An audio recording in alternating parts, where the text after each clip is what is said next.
So if the average right now is 675 and they're forecasting rates to come down to the low sixes to high fives by the end of next year, on the average home here, let's say $500,000 home, average buyer doing 10% down, just a run-of-the-mill type thing scenario, just as an average for everybody.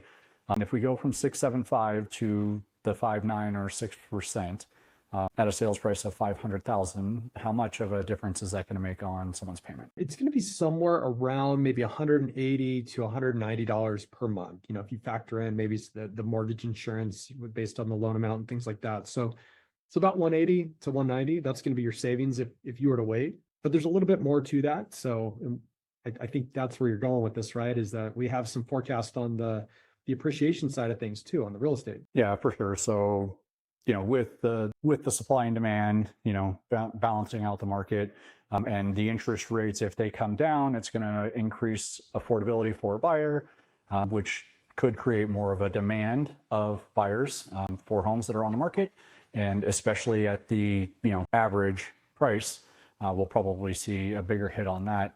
And what I've seen for forecasting next year is they think that homes are going to go up about 3% over the next year, assuming that everything kind of stays status quo the way that it is with supply and demand and affordability.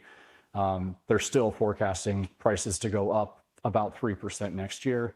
So on the 500,000, there'll be a $15,000 appreciation.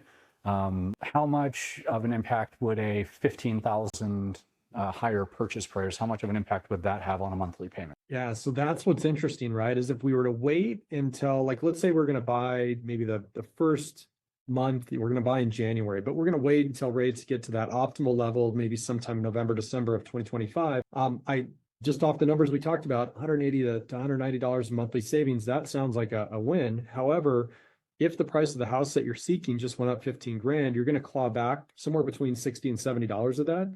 There's still a net benefit to you, but in that situation, you probably have more than one offer on the property. Right now, we're trying to outbid other buyers on that. We've also probably burned a good amount of money on rent over the last, let's call it 10, 11 months. So the total net benefit isn't really ideal. And then the other thing is too, if you had purchased, let's just say in a scenario, you had purchased that same home in January for that $500K,